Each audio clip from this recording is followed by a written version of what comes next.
For our last panel, we circle back to geospatial technology, one of the wheel horses of the members of AGS. Dr. Robert Chen, AGS Council member and the Director of the Center for International Earth Science Information Network at Columbia University, has a panel to discuss from space to the ground and back, the future of geo for dealing with risk, hazards, and finance. Bob, welcome to you and your panel. Great, thank you, John.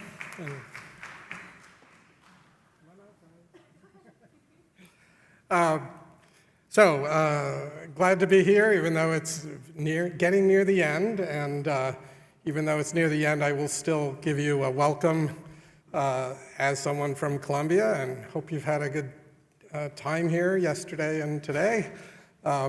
If you haven't had a chance, you should go out and look at Low Library, which was mentioned before as the building that Zeth Lowe personally financed when Columbia moved to this part of Manhattan and built. And of course, you may recognize it because it's the place where the Pulitzers are given out, and it was also in the opening scenes of the movies Hitch and I think the first Spider-Man movie. So take a look if you haven't already. So I'm particularly pleased to be here because I've been here at Columbia for 25 years with our center, and during that time, our core activity has been to run a data center for NASA called the Socioeconomic Data and Application Center. And it was really a center founded on the idea that space data needed to be complemented with data from the ground, from socioeconomic and other data sources. So this topic, which I realized was printed incorrectly in the printed program, but it was correct in the online program.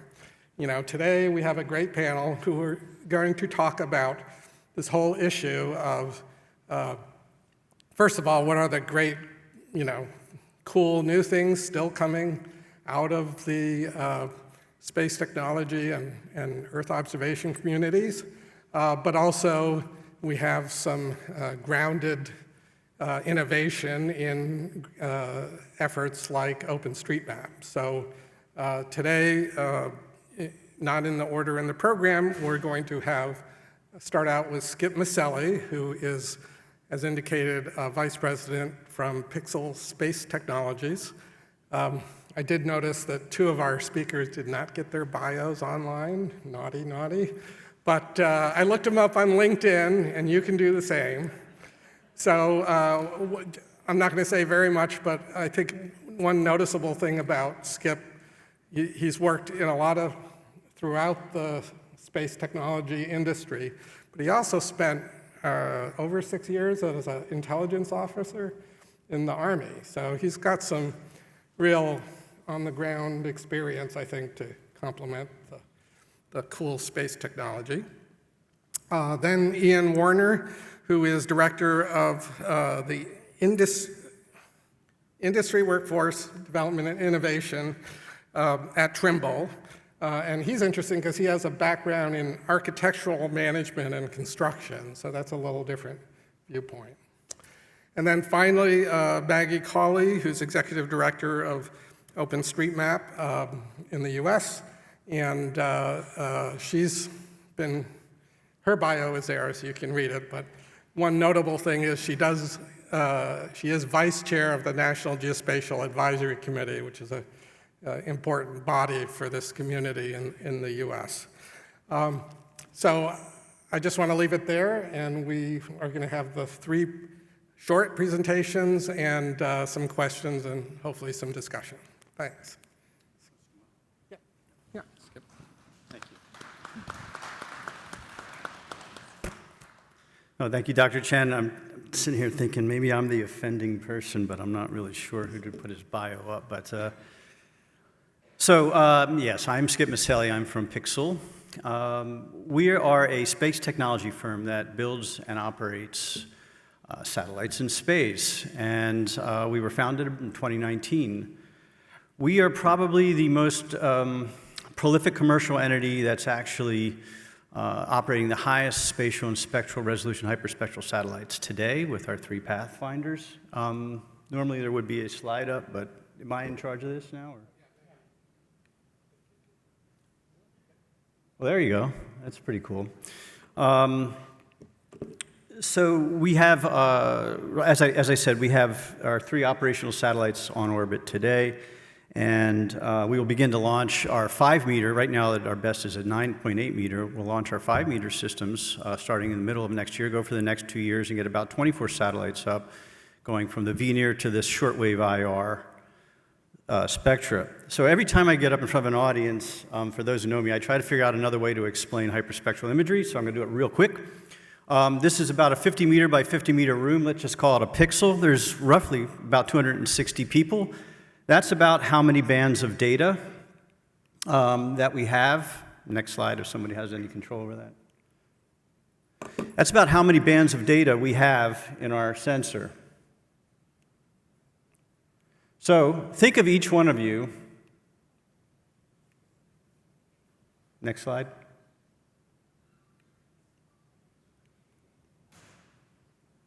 Okay. For whatever reason, it doesn't want to change slides. It only goes to one, it only goes, there you go. Think of each one of you as a spectra. Each one of you is a spectra, and it just so happens that the 260 people in this room, each of them being a spectra, is about how many bands of data we have in our satellite system in that image cube that you see. What we generally do is we would just take a picture of this room, we'll average you all into one thing, and we'll just say, you people.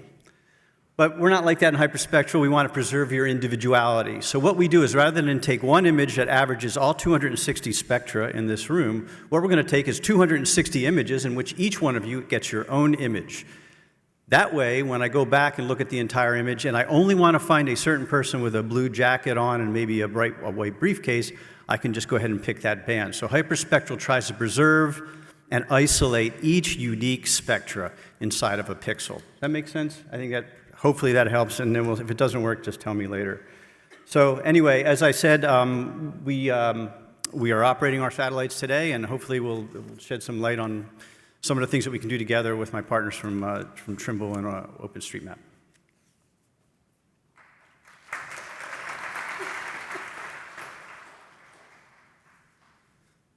All right, how's everybody doing? Staying awake? So far, so good? All right, we'll try to be quick. In all due fairness, I got a call from about 2 weeks ago to try to get in here, but I think I got my bio in. It doesn't matter. Anyways, Ian Warner, Director of Industry Workforce Development for Trimble, and looks like we've got a couple images that are popping up here. So one of my roles here is I try to get technology out to the youth, out to the younger folks that are coming into the industries, and out to the universities and colleges, and then upskill a lot of our workforce out there. So some of these technologies include robotic total stations, which we have an image on the screen there. It's not as clear as it is on my screen, but I thought it was a pretty cool image because we now have the ability to take these robotic total stations that operate off a background map that could have come off a 3D model or off of Pixxel or wherever, right? We can take that into a very high-profile construction model and then take that out to the field. And with those robotic total stations, we can pinpoint every object out to like basically about a 1/16 of an inch or a couple millimeters at 1,000 feet. So usually close enough for what we're trying to build or rebuild. We now have the ability to actually integrate that with the Microsoft HoloLens that we've refabricated to go on a hard hat. So now we can control that with a heads-up display, kind of like you're an Air Force pilot, but now you have real-time visual representation of those 3D models overlaid on top of the real world, and now you can control the robotic total station to pinpoint every object in a building or do as-builts on existing resiliency or existing projects out there. So one of the reasons this is important is as we're trying to rebuild or construct brand new or build resiliency and new infrastructure on these projects, we have to be able to train people very quickly. And that's one of the joys of my life is I get to go out and train people directly, train our instructors, train trainers across the world in union programs, non-union training programs, geospatial programs, and universities and colleges. And with the ability that they can now have that heads-up display and or have a 3D model right on their tablet, they pick this up within hours, and a few more hours of getting hands-on type of practice, they are off and running with pretty pretty complicated technology that a few years ago you wouldn't have been able to do that, right? You need your master's or PhD to keep going. I'm going to try to fast forward. Hey, all right. Another one is trying to get K through 12 students interested in these rebuilding projects, right? Giving them the ability to go in and actually do 3D modeling fairly quickly. So this is an example of SketchUp that we own and operate, and some of the AI algorithms that you go in there now start to pick out some of the models from the warehouse we have that has over 6 million individual models. So now you can start pulling those in, make your own project, make your own dams, levees, or whatever you need to show how things are supposed to get rebuilt or built in real time or in a 4D sequence. A lot of that leads into prefabrication and some of these engineering models, so you can get as detailed as you want to. We're literally talking down to the nut and the bolt and the screw level of detail, and that information can then be pushed out into 3D printers or CNC machines or whatever you need to start prefabricating these systems. So we talked a lot about the risk out there right now is that, honestly, we don't have enough workers to go rebuild everything we need to, or build the infrastructure we need to be a little more resilient against all this climate change. So the more we can prefabricate and then ship out to the locations, the faster we're going to be able to build these projects back. Robotics are a big draw for a lot of the youth to try to get them into these STEM programs and get them into geospatial programs. I was going through one of the universities the other day, walking my Spot the dog with the laser scanner on its back, and walking past a couple classes, and I felt really bad because the professor's up there lecturing and giving it all they had. The students literally saw the dog walk by in the classroom. They got up, walked right past the professor, and everybody had their phones out and was filming me as I'm walking by. So that's how sticky these robotics are for a lot of those youth out there and trying to get them into these technology programs. The other big part of this is machine control. So when we're talking about rebuilding these infrastructure projects or trying to be a little more resilient against climate change, one of the ways we can do that is with automation through these gigantic earth-moving machines. There's an image there. There's actually, it's hard to tell. I've got a video on my phone if anybody wants to see it, but every one of those machines that you're seeing out there is fully automated. There's not a driver in the cab. So using digital terrain models and background images and satellite images and these digital twins, we can actually pre-program these machines already today to go out there and start building this infrastructure without a human in the cab. If you have to have a human in the cab, we've got in-cab displays there, and they're actually getting augmented reality, so they know where to dig, know how to keep their bucket from going too deep, too far, or going and hitting existing utilities. And then last but not least, trying to rebuild Ukraine. We've got a partnership out there with Halo Trust, trying to work on the demining efforts. I think they said there's over 173,000 square kilometers that are in, either have mines or unexploded ordnances or IEDs that we need to go in there and map. So we've give them the ability and donated quite a few GNSS receivers so they can go in there, pinpoint those locations of where each of those objects are, and make sure everything gets cleared out before we let civilians get back in those areas. So just a couple practical applications that we're trying to actually take these geospatial technologies out to the boots on the ground and put them where they need to be installed. Sounds good? All right. Passing off next.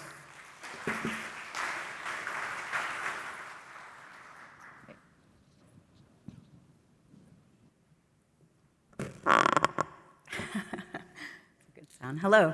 Good afternoon, everybody. It's wonderful to be here. Thanks to AGS for putting this on. It's been a great couple of days. Met some amazing folks, and I'm happy to be helping to bat the last few through. So, again, my name is Maggie Cawley, and I have the honor of serving as the Executive Director for OpenStreetMap US.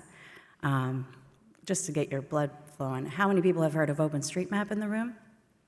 Yes. How many people have edited OpenStreetMap in the room? This is great. I ask every time, and then I can just go sit back down. But today we're going to take a little bit of a different turn. I'm going to talk a little bit about how we can better leverage OpenStreetMap, the data, the tools, the open source software, and the crowd for equity and resiliency. So I'll start with a story that many of you might be familiar with already, but if not, we'll go back about 13 years ago when Haiti experienced a devastating earthquake. It was, at the time, one of the worst disasters the world had ever seen. I think we've seen that that's changed over the last decade, and a lot of these are happening more often than we want them to. But within 48 hours of that earthquake, the OpenStreetMap community, which hadn't been around at the time for about 6 years in the project, started using high-resolution post-event satellite imagery to start mapping the areas affected by the earthquake. This effort changed forever the way that crisis mapping was done. In about a month, over 600 contributors volunteered their time and skills to rebuild the base map or build the base map of Haiti in OpenStreetMap. And this map would become the default map for organizations responding to the crisis, including search and rescue teams, NGO partners, the UN, the World Bank, and even the US Marine Corps. I'm really glad the animations are working. We can fast forward about 7 years later, Hurricane Maria devastated Puerto Rico. And by that time, the OpenStreetMap tools have evolved to enable greater coordination and faster response to these kind of disasters. And by that time, folks like the FEMA, Red Cross, and other responders had come to rely on the OpenStreetMap community to provide this data and fill those gaps. So for that hurricane, you can see the numbers. 1.5 million buildings were added, 45,000 kilometers of roads, and we had over 5,000 people participating in that effort. Dive into a more local and recent example of the impacts. So we got a call from the Vermont Emergency Management a few months ago with the flooding. They needed data mapped, so they set up some tasks on our tasking manager, and 132 volunteers. It's more of a local scene, but activated to map the areas affected by the flooding in Vermont, alongside the state, which is a great collaboration. So all of this work requires tech support, tooling, and coordination. So at OpenStreetMap US, at the national level, we're playing a critical role in convening and working with key stakeholders to address how OpenStreetMap, crowdsourcing, and open source tools can be used for disaster response and resiliency across the United States. And equity and resiliency, I mean, to echo, I think this has come up in almost every discussion today, we need to get the data in the hands of the people who can use it, and we need to harness the power of the crowd and our local communities to empower them to play a role in their own resiliency. It can't be top-down, it has to be locally. I'll tell one more story, because that's what I was tasked to do, and there's so many great stories out there in the OpenStreetMap community and world. I mean, we're up to about 9 million contributors, so you can probably find a story in every community. But this is a story about a community member and firefighter in the Timberland Fire District in Colorado. And he volunteers for a nonprofit fire department, and they cover 200 square miles of national forest, hillside. I think the elevation ranges between 8,000 and 15,000 feet. And there was no data. They use these ancient, he called them ancient paper map books to kind of respond and figure out where things were. It's an area with mostly gravel roads, no fire hydrants, a lot of distributed campsites, and folks getting lost out there, and really no way to get places quickly. And can you bring a fire truck down the road? They didn't really know. Is it gravel? Is it wide enough? We have to bring an ATV? So Rob decided to start mapping the area, very detailed in OpenStreetMap. Because the fire doesn't really care if you get lost, and your house can burn to the ground in about 15 minutes. So any time you can shave off of response is really, really important. So Rob started mapping the area using a combination of GPS traces, taught other firefighters how to add their data when there are response, helicopter pads, and started really coordinating an effort around the districts. Started mapping adjacent districts so they could better respond to neighboring fires, and even extended all the way to Denver and Boulder. And this had some really amazing impacts. So it cut their response time in half. So new firefighters no longer had to go through those old playbooks and figure out where a house was, what was an address, where's the road. They knew it right away. So Rob thought, I cut the response time in half. So we went to the insurance companies in the area, and they had their ISO rating dropped from 10, which he said pretty much you just don't get anything, to 5. And that resulted in at least $100 a year savings for every homeowner in the area on their insurance, all through mapping. This is a wonderful story, but how our future needs us to scale. I mean, that's 200 square miles. The country's much bigger than that. We need a Rob in the ground in every district, right? Wouldn't that be great? But Rob needs help. Rob needs support. I don't have to tell you that the world is large and that disasters are unpredictable. I think we all know that in this room. But a resilient future will require us to leverage people, of course, but also, a combined approach using all the things that we've heard about over the last few days to come up with a different approach to these data needs and start to bring in data science. Where are the areas in the country with the highest risk, but are also undermapped in OpenStreetMap? We tasked the UVA data science students with this problem this year, and they came up with a way to prioritize areas for resiliency mapping across the country based on FEMA's National Risk Index and the level of mapping in OpenStreetMap. So we can start creating campaigns to start resiliency mapping across the country and be better prepared when the next disaster hits. So thank you very much.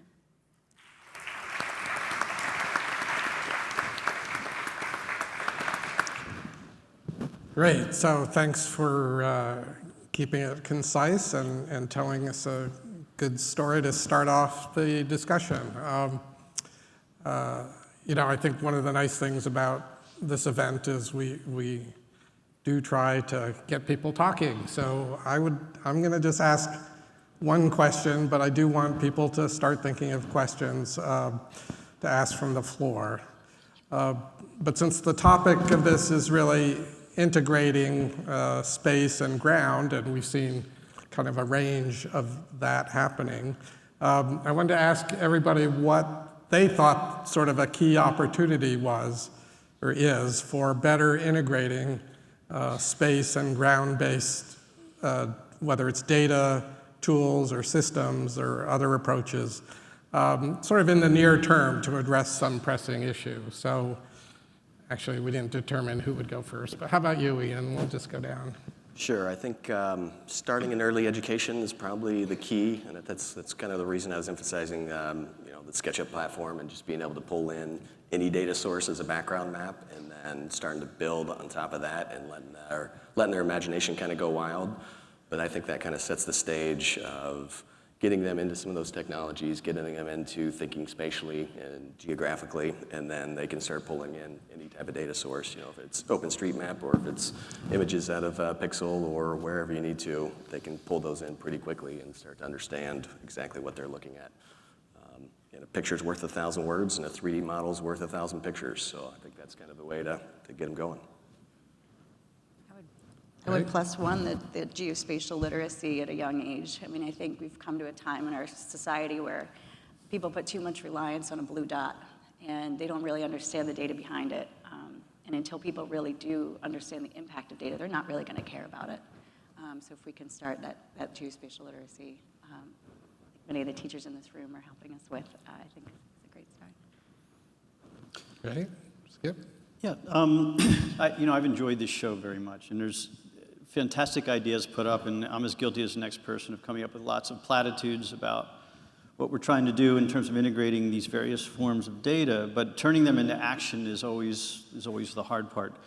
And when I heard the word integrate, I kind of thought about, what are we integrating? Who's doing the integration? Where and how is it being done? And then what is the ultimate objective of that integration? When I think of integration, I immediately thought of sharing data. I thought of standards. I thought of realism of the data. I think we had heard a talk earlier today about some of the imagery that I didn't get to quite present up on the screen as much, but can it really solve the problem? And the who implementing that would be the standards organizations like OGC. It would be the trade organizations like AGS and the USGF who bring together these forums where we're all up here on stage talking about things, and I certainly hope someone's in the audience taking notes and saying, how do I bring these to actions in my organizations? The beneficiaries, the small businesses, the contract officers is a kind of community that has to come together and do the where and how. And that means not just us evangelizing, which is what we're doing, together, but at conferences like this, but then to crosswalk these technologies and then to essentially affect what I hope will be policy and legislature as we move forward that allows us to share data a little bit better and allows us to come together with these ideas so that we're not in such competition with information, but actually collaboration with information. Some thought. Yeah, well, I think that's partly the intelligence officer speaking, because it's really the theme from yesterday, talking about how to translate the information and put it together. And then today's theme, which was a lot more about education and having National Geographic and others here. So let's, come on, this is your last chance to ask questions in the meeting, because there are only lightning talks after this. Do we have? Eddie Pixxel, Eddie. please. Here we go. Well, I pointed this out on LinkedIn earlier, but I would urge the audience to Google OpenStreetMap US YouTube channel with the talk on environmental justice earlier this year. I will point that it kind of intersects with this, and it featured Ryan Hathaway, who spoke yesterday, Josh Campbell, who spoke today, and Kerry Stokes, who spoke today, as well as Todd Daybolt, the CDO of the Department of Interior. But I would want to, Maggie, if you could talk, or maybe talk a little bit about the work that you're doing to, we've talked today about how the intersection of hazards and risk being where people are, and people have talked about and what's there, like what's the character, not just our people there, but what's the character of what's going on, and like the work that you're doing with different federal programs to make it easier for people to convey, I'm here, I'm doing something, I need this data to be available, and how that can impact our work on disaster response and risk and finance. Absolutely. Thanks, Eddie. Where do I start? I think where we began with this was convening. I mean, when I first came into the role of executive director, it was very clear that I was filling a huge void, and that somebody was needed to kind of just be there to ask questions about. There's a lot of misconceptions around OpenStreetMap data. So the first thing that we did was start to bring people together, and we built this government working group. And I think half of the meetings are asking questions. Most of the conversations are around what does authoritative mean? How do we change the perception? How do we get fit for use data? So we've started convening and bringing together these different stakeholders. And I think the most recent thing that we've done is working on a Trails working group. And we're trying to address the way that open data is used in third-party apps like AllTrails and Strava, who pull data directly from OpenStreetMap. But that's not a problem that can be solved by just one organization. I mean, this is an issue of data, authoritative data at the federal scale, the national parks, the Forest Service. Then you need to get AllTrails in the room, and the mappers. So there's no standards. So starting to have these conversations, you start to tease out all these different threads of issues and challenges that face every different data set you can think of in the nation, and coming up with those solutions. And I think the most exciting that we've done is isolate that and try to figure out one problem at a time through these conversations. So, Eddie, I hope that answered your question, but happy to talk about it later. We have like 5 minutes. Chris? Hey, excellent. So, when I was coming up through the industry, space meant, red, green, blue, like visual bands. It's just like taking a picture with your camera. I can see a thing, and it was very much about physical things, right? I can see a house, I can see a road, I can see a forest. The spectral adventure that we've kind of been on over the past several decades, which I think is peaking with companies like yours, Skip, with Pixxel. It's really about, yes, the physical, but it's these kind of non-visual things. And I noticed in one of your slides said it's the ability to see chemical and biological processes, right? You can't, if I take a picture of my foot, right, I can't see a chemical biological process going on there, but like all these non-visual bands, all of a sudden I can learn things about what might be going on. And I think I'd love to hear more about kind of that in space, and then the things on the ground we can do to like ground truth it or use it, or like I feel like stuff like Pixxel and the hyperspectral can give you early warning indicators of chemical, biological things going on that I either want to get people out of there or I want to get people in there with on-the-ground mapping type technology. So anyways, maybe there's a conversation in there. Sure. Yeah, if you look at a multispectral image, like a Sentinel image with 13 bands, or you take Pixxel's image with 260 bands and put them up on a screen, they're going to look pretty much exactly alike.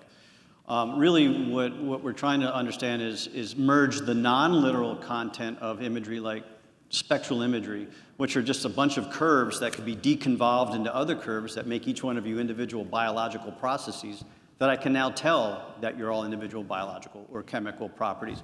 Not only that, but we're really looking for change over very short periods of time.